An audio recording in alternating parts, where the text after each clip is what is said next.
السلام علیکم ورحمۃ اللہ وبرکاتہ۔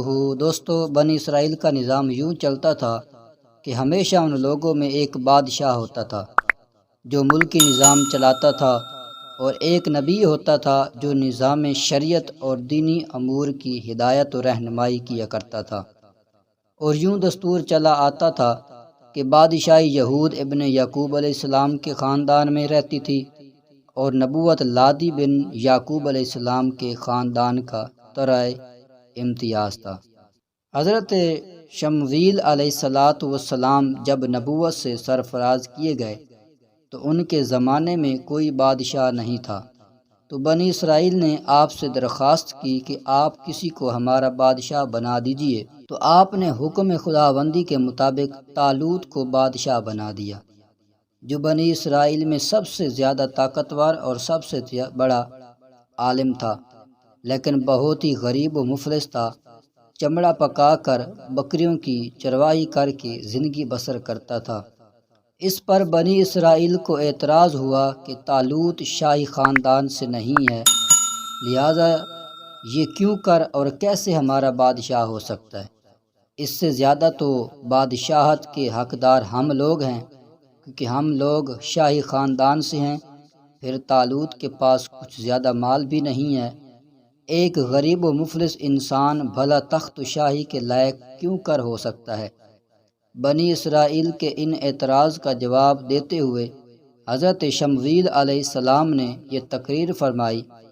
ترجمہ کنز ایمان، فرمایا اسے اللہ نے تم پر چن لیا اور اسے علم اور جسم میں کشادگی زیادہ دی، اور اللہ اپنا ملک جسے چاہے دے، اور اللہ وسعت والا علم والا ہے۔ اور ان سے ان کے نبی نے فرمایا کہ اس کی بادشاہی کی نشانی یہ ہے کہ آئے تمہارے پاس تابوت جس میں تمہارے رب کی طرف سے دلوں کا چین ہے۔ چنانچہ تھوڑی ہی دیر کے بعد 4 فرشتے صندوق لے کر آ گئے اور صندوق کو حضرت شمویل علیہ السلام کے پاس رکھ دیا۔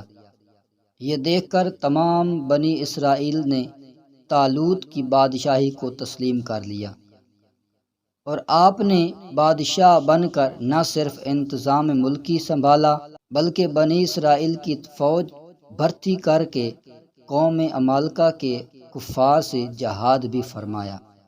اللہ تعالیٰ نے اس واقعہ کا ذکر قرآن مجید میں فرماتے ہوئے اس طرح ارشاد فرمایا، جس کا ترجمہ یہ ہے کہ ترجمہ کنز ایمان، اور ان سے ان کے نبی نے فرمایا کہ بے شک اللہ نے طالوت کو تمہارا بادشاہ بنا کر بھیجا ہے۔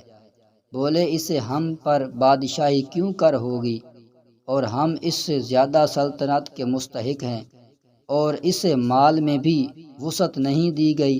فرمایا اسے اللہ نے تم پر چن لیا اور اسے علم اور جسم میں کشادگی زیادہ دی، اور اللہ اپنا ملک جس سے چاہے دے، اور اللہ وسعت والا علم والا ہے۔